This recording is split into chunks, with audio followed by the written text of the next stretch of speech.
Good morning all of you. Freedom struggle जो बिल्कुल हर competitive exam का मेन भाग रहता है, पार्ट रहता है और सफलता का फैक्टर रहता है, सक्सेस फैक्टर। आज मैं आपको राष्ट्रवाद के उदय के कारणों पर चर्चा करूंगा। Causes of emergence of nationalism. 19वीं शताब्दी में भारतीय समाज में पुनर्जागरण के लक्षण दिखाई देते हैं। इसके परिणाम स्वरूप धार्मिक सामाजिक सुधार आंदोलन शुरू हुए।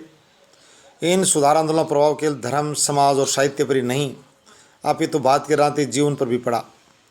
राजनीतिक जीवन में धीरे धीरे राष्ट्रवाद का उदय होने लगा। इस चेतना के प्रभाव से देश में राजनीतिक संगठनों की स्थापना होने लगी।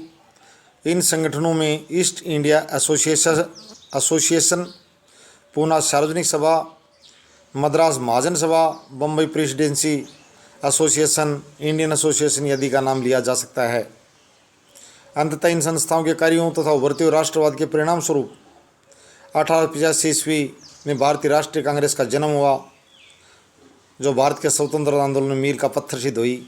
भारतीय राष्ट्रीय कांग्रेस ने राष्ट्रीय चेतना के विकास में महत्वपूर्ण भूमिका निभाई तथा राष्ट्रीय आंदोलन का संचालन किया। राष्ट्रवाद के उदय और विकास के कारणों पर चर्चा करूँ मैं। Factors responsible for rise and growth of nationalism. 1885 ईस्वी में भारतीय राष्ट्रीय कांग्रेस की स्थापना भारतीय राष्ट्रवाद के उदय और विकास में सीमा रेखा स्वीकार की जा सकती है। इस राष्ट्रवाद के उदय में आंतरिक तथा बाह्य अनेक कारकों का योगदान रहा। इन कारकों की समीक्षा निम्नलिखित प्रकार से की जा सकती है। विदेशी प्रभुत्व के परिणाम, इम्पैक्ट्स ऑफ फॉरेन डोमिनेशन। विदेशी प्रभुत्व की स्थापना के परिणामों की सटीक समीक्षा करते हुए इतिहासकार विपिन चंद्र ने लिखा है, आधुनिक भारतीय राष्ट्रवाद का उदय बुनियादी तौर पर विदेशी आधिपत्य की चुनौती का सामना करने के लिए हुआ। स्वयं ब्रिटिश शासन से उत्पन्न परिस्थितियों ने भारतीय जनता के बीच राष्ट्रीय भावना के विकास में सहायता दी। ये बात स्वाभाविक है, परिस्थितियाँ किसी भी चीज़ को पैदा करती हैं और ब्रिटिश शासन ने वो परिस्थितियाँ भारतीयों में राष्ट्रवाद पैदा करने के लिए तैयार की। प्रारंभिक दौर के राष्ट्रवादियों ने अंग्रेजी प्रभुत्व के परिणामों को अच्छी तरह समझा तथा जनता के सामने अंग्रेजी शासन के परिणामों की सही तस्वीर रखी। उनके द्वारा अंग्रेजी साम्राज्यवाद की समीक्षा की गई तथा राष्ट्रीयता को बौद्धिक आधार प्रदान किया गया। अंग्रेजों ने यहाँ पर अपने शासन की स्थापना की तथा भारत के धन और आर्थिक संसाधनों का प्रयोग इंग्लैंड की अर्थव्यवस्था के सहायक के रूप में किया। सबसे बड़ी बात यह थी, हमारा आर्थिक शोषण शुरू हो गया।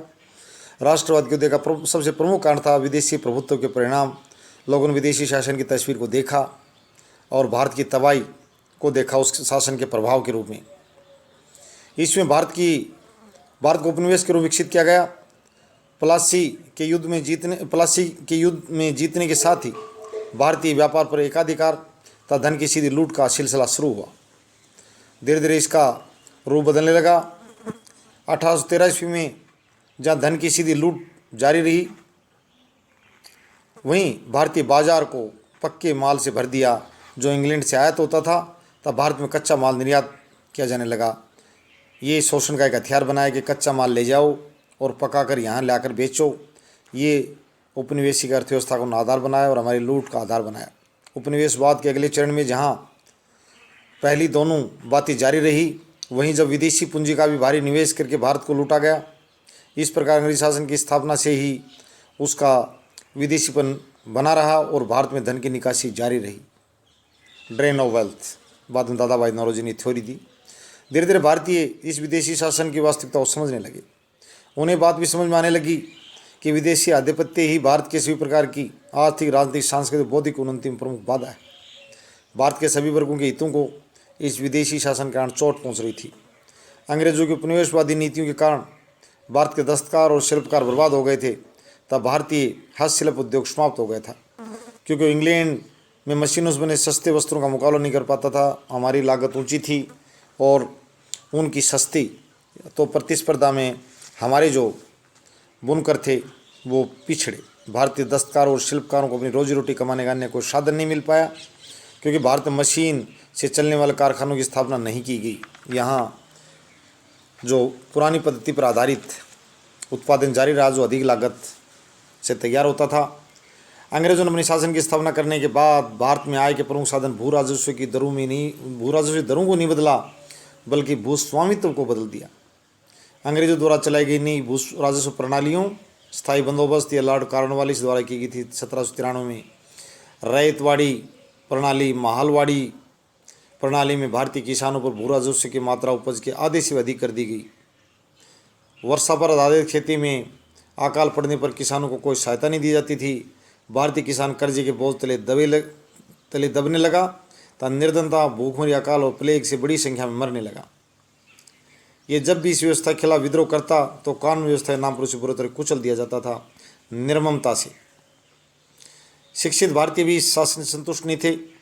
यद्यपि शुरू में शासन की से बहुत आशाएं थी, परंतु धीरे धीरे ईश्वर को भी स्पष्ट हो गया कि उच्च शिक्षा प्राप्त करने पर भी उसे ऊंची नौकरियां नहीं दी जाती थी।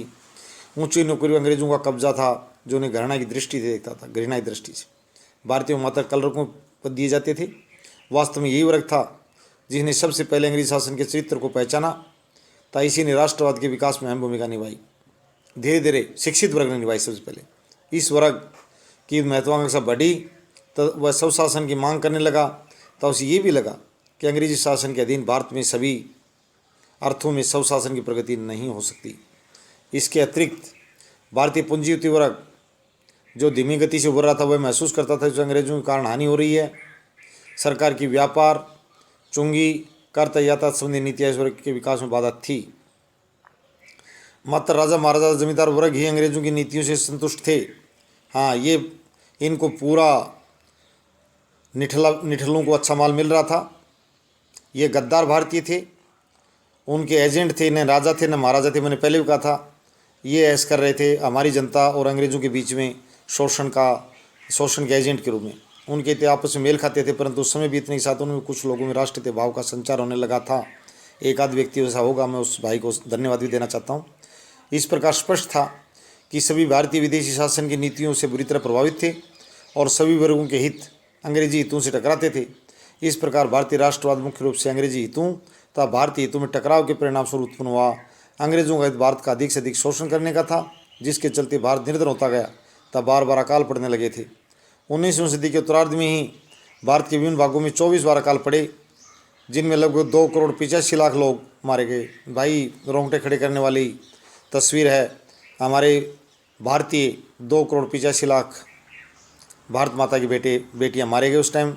शासन का घिनौना पक्ष ये भी था, एक और अकाल पड़ रहे हैं और लोग मर रहे, दूसरी तरफ भारत में खाद्यान्न का निर्यात होता रहता था। ये भी बहुत बड़ी बात है।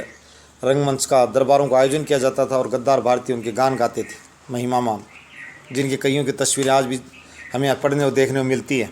वो उनको कहते थे कि हमारे दिलों पर राज करो, हम तुम्हारे राज से बड़े मज़ा आ रहा है हमें। वो गद्दार भारतीय भी थे। तो मैं सबसे पहले ये बात साझा करना चाहता हूँ परीक्षार्थियों से कि राष्ट्रवादी के कारण विदेशी प्रभुत्व के जो परिणाम देखे और शिक्षित भारतीय सबसे पहले समझे, उन भाइयों को आज भी हम उनका आभार व्यक्त करते हैं कि उन्होंने हमारे देश में राष्ट्रवाद का अलग जगाया और राष्ट्रवाद के अलग की आज भी ज़रूरत है। मैं दूसरी जो बात कहूँ, राष्ट्रवाद के अलग की जो जागृति का कारण बनी, वो देश का प्रशासनिक और आर्थिक एकीकरण, administrative and economic unification of the country. किसी भी देश में राष्ट्रवादी को देखने के लिए आवश्यक है कि उसमें राजनीतिक और आर्थिक एकता हो।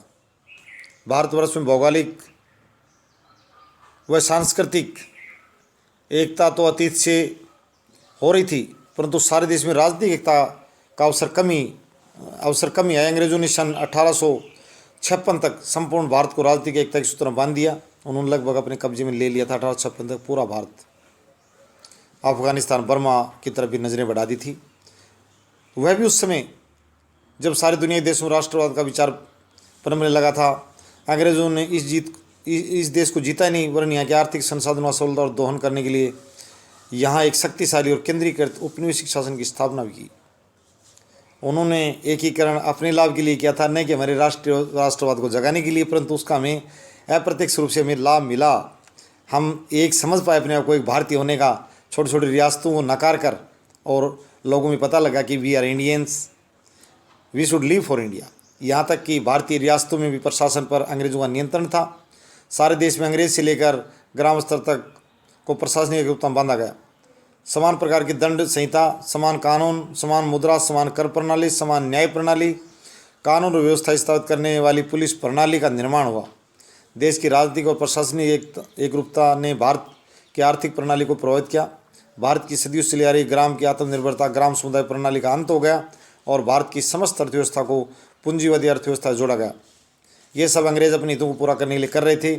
इसी के सहायक रूप में आवागमन और संचार के साधनों को विकसित किया गया, वो भी अपने लिए किया गया था। ठीक है, हमारे लोगों को हमारी टेक्नोलॉजी हमें सत्ता मिल गई। वो कहते थे कि वो अपना खेल खेल रहे थे, परंतु उसका लाभ कुछ हमें मिला। इस प्रकार राजनीतिक एकता, प्रशासनिक एकता और आर्थिक परिवर्तनों का राष्ट्रवाद के उदय के सहायक कारक के रूप में भारतीयों को भी लाभ हुआ। इस कठोर राजनीतिक एकता तथा शोषण के तंत्र ने भारतीयों के कष्टों को एक समान कर दिया।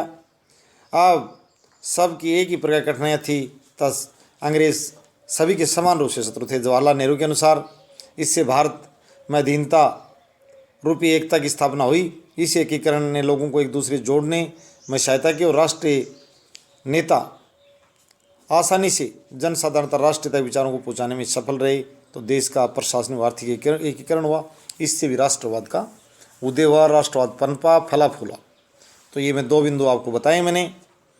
तीसरा जो बिंदु है, जो बिंदु तीसरा, चौथा, पांचवा जो भी हैं उनको मैं आगे बढ़ाता रहूँगा। पाश्चात्य विचारों, शिक्षा प्रभाव ने भी एकीकरण में सहायता की और प्रेस व साहित्य की भूमिका भी इसमें रही। अमृत बाजार पत्रिका, हिंदू भगवती, संजीवनी, संवाद कौमुदी, हमारे यहाँ काफ़ी बड़ी संख्या में जो है समाचार पत्रों में प्रकाशन हुआ, जिसे राष्ट्रवाद पनपा। वो कहते हैं बी इंडियन, बाय इंडियन, यानी नेशनहुड, प्रमोट नेशनहुड। मैं आज भारतीय बच्चों से, परीक्षार्थियों से, युवाओं से, श्रोताओं से, सभी से कहना चाहता हूँ कि बिल्कुल राष्ट्रवाद इटली, जर्मनी की तरह और हमारी पंजाब रियासत का राष्ट्रवाद देखने लायक रहा है। मरने मिटने का उनके अंदर गद्दारों की संख्या बहुत कम रही और सबसे देरी से वो भारत माता को उन्होंने, भारत माता की, संपूर्ण भारत माता की गुलामी सबसे लास्ट में स्वीकार होने दी। 1849 तक आंग्ल सिख युद्ध अंतिम, सबसे कम समय वो रियासत गुलाम रही अंग्रेज़ों की और स्वाधीनता बनाए रखी। आज ये मैं भारतीय युवाओं से कहता हूँ कि प्रमोट नेशनहुड और आप स्वयं भी राष्ट्रवादी विचारों से भरें और सिर्फ मुंह बजाने वाले नहीं भाई, दिल से भरें। आपके कर्म में, आपके विचार में, आपके भाव में सब जगह वो चीज़ दिखाई देनी चाहिए, प्रतीत होनी चाहिए। कई लोग ऐसे भी वो बता, आज तो परीक्षार्थियों दृष्टि से बताना नहीं चाहता, जो सिर्फ कहते परंतु उनके अंदर है कुछ नहीं, तो वो नहीं, मुँह राम बगल छुरी वाले नहीं, आपके अंदर दिखाई देनी चाहिए। अपने राष्ट्र के लिए मरने मिटने के लिए। और मैं भारतीय सेना के अधिकारियों से और सरकार से इस वीडियो के माध्यम से मांग भी करता हूँ कि किसी की अंगुली कटी हो, वो सैनिक बनने के जो अयोग्य नहीं होना चाहिए। अगर उस व्यक्ति में वीर, साहस और जोश भरा हुआ है, एक छोटी सी अंगुली कटने से यार क्या अयोग्य हो गए? जो भारत माता के लिए अपना खून बहाने के लिए तैयार है, बहादुर है। गद्दार तो वो है, क्या करोगे उस स्वस्थ व्यक्ति का, जिसके अंदर, जिसकी आत्मा जिंदी नहीं है। वीर सैनिक अपने साहस, पराक्रम और आत्मा समर्पण से वीर बनता है, वफादार बनता है। डिसलॉयल्स इन इंडियन आर्मी अगर कोई हो, अब भी कई बार इस तरह की बातें सुनने आती कि विदेशी सेना को, जासूस का, उन लोगों को सरेआम गोलियों से भून दिया जाए, उनके लिए किसी कोर्ट की सुनवाई की जरूरत नहीं है। सेना अपने स्तर पर जांच करे और उसी समय मैं कई माननीय सर्वोच्च न्यायालय का आभार व्यक्त करता हूँ। मणिपुर के मामलों की सुनवाई करते हुए, कश्मीर के मामलों की सुनवाई करते माननीय सर्वोच्च न्यायालय में से हमारी सेना का, बहादुर सेना का पक्ष लिया है कि जो निर्दोष नागरिक उग्रवादियों को मारते हुए, देशद्रोहियों को मारते हुए बेहद मर गए। मैं एक बार, मुझे बड़ी खुशी पहुंची जब माननीय न्यायाधीश ने कहा कि उन उग्रवादियों को ढेर किया गया, उसका कोई न कोई सुनवाई है, न उनके ऊपर कोई चर्चा, और सेना की हम तारीफ करते हैं, वो जारी रहना चाहिए। परंतु बीच में एक ऑटो का निर्दोष ड्राइवर, भारत माता का बेटा, हम उनके मुआवजे के लिए आपको आदेश दे रहे हैं, जो बिल्कुल भारत माता का बेटा बच्चों को स्कूल ले जा रहा था और सेना और उग्रवादियों की मुठभेड़ में सेना जब उनसे अपनी आत्मरक्षा में गोली चला रही थी, उन दुष्टों को से बचने के लिए उन ऊपर ताबड़तोड़ियाँ गोलियाँ चलानी पड़ी अपनी आत्मरक्षा में। उस समय कोई ड्राइवर भाई अगर शहीद हो गया, हमारा भारत माता का बेटा, उसको सेना अपनी तरफ से, केंद्र सरकार और सेना मुआवजा दे। कोई बात नहीं, इसमें भी हम ये नहीं करें आपने जानबूझकर कोई ऐसा गलत काम नहीं किया, परंतु मजबूरीवश, परंतु कम से कम मुआवजे का हकदार वो परिवार है, वो भी शहीद हुआ है, मारा नहीं गया। धन्यवाद। Promote nationhood. Thanks all of you.